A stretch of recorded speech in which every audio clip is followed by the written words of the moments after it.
დაბადება. თავი მეცხრე. აკურთხა ღმერთმა ნოე და მისი ძენი და უთხრა: ინაყოფიერეთ, იმრავლეთ და აავსეთ დედამიწა.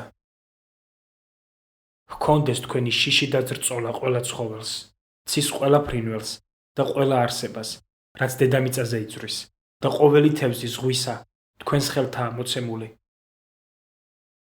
ყოველი მოძრავი ცოცხალი არსება საჭმელად გქონდეთ, ისევე როგორც მწვანე ბალახი, თქვენ გაძლევთ ყველაფერს. მაგრამ ნუ შეჭამთ ხორციელს მის სიცოცხლესთან ერთად, რომელიც მისი სისხლია. უსათუოდ მოვიკითხავთ თქვენს სისხლს, რომელშიც თქვენი სიცოცხლეა, ყოველი მხეცისაგან და ადამიანისაგან, მისი მოძმისგანაც მოვიკითხავ ადამიანის სიცოცხლეს. ვინც ადამიანის სისხლს დაღვრის, მისი სისხლი ადამიანის მიერვე დაიყვრება, რადგან ღვთის ხატად შეიქმნა ადამიანი. თქვენ კი ინაყოფიერეთ და იმრავლეთ, მოშენდით დედამიწაზე და მომრავლდით მასზე. და უთხრა ღმერთმა ნოეს და მის ძეებს მასთან ერთად: აჰა, აღთქმას ვდებ თქვენთან და თქვენ შთამომავლობასთან. ყოველ სურდგმულთან, რომელიც თქვენთანაა, ფრინველთან, პირუტყვთან და მიწის ყოველ მხეცთან, რომელიც თქვენთანაა, ყველასთან, ვინც კიდობნიდან გამოვიდა.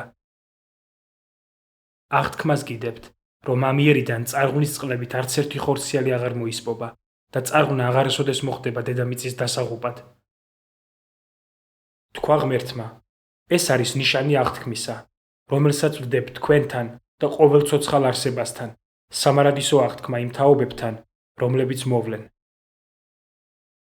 ჩემი ცისარტყელა დავადგინე ღრუბლებში და ის იქნება ჩემსა და დედამიწას შორის დადებული აღთქმის ნიშანი. როცა გადავაფარებ ღრუბლებს დედამიწას და გამოჩნდება ღრუბლებში ცისარტყელა, გავიხსენებ აღთქმას, რომელიც ჩემსა და თქვენ შორის, ყოველ ცოცხალ არსებასა და ხორციელს შორის დავდე და აღარ იქცევა წყალი წარღვნად, ყოველი ხორციელის დასაღუპად. გამოჩნდება ცისარტყელა ღრუბლებში, დავინახავ მას და გავიხსენებ საუკუნო აღთქმას, ღმერთსა და ყოველ მიწიერ ხორციელ არსებას შორის, რაც კი არის დედამიწაზე. და უთხრა ღმერთმა ნოეს: ეს არის ნიშანი აღთქმისა, რომელიც დავდე ჩემსა და ყოველ ხორციელს შორის, რომელიც კი ცხოვრობს დედამიწაზე. ესენი იყვნენ ნოეს ძენი, რომლებიც კიდობნიდან გამოვიდნენ: სემი, ქამი და იაფეთი, და იყო ქამი ქანაანის მამამთავარი. ეს სამნი იყვნენ ნოეს ძეები და მათგან იქნა დასახლებული მთელი დედამიწა. დაიწყო ნოემ მიწის დამუშავება და გააშენა ვენახი. დალიაღვინო, დათვრა და გაშეშვლდა თავის კარავში. დაინახა ქამმა, ქანაანის მამამთავარმა, მამამისის შიშიშვლე და შეატყობინა თავის ორ ძმას, რომლებიც კარვის გარეთ იყვნენ.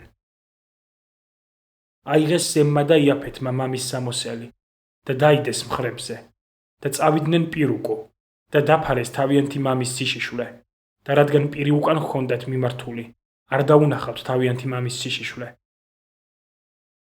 გამოფხიზლდა ნოე ღვინისაგან და შეიტყო, როგორ მოექცა მას უმცროსი ძე. თქვა: წყეული მციყოს ქანაანი, თავისი ძმების მსახურთა მსახური იყოს. და თქვა: კურთხეულია უფალი, სემის ღმერთი, მის მსახურად იყოს ქანაანი. განავრცოს ღმერთმა იაფეთი და სემის კარვებში დაემკვიდროს, მის მსახურად იყოს ქანაანი. იცოცხლა ნოემ წარღვნის შემდეგ 350 წელი. და იყო ნოეს დღეები სულ 950 წელი და გარდაიცვალა.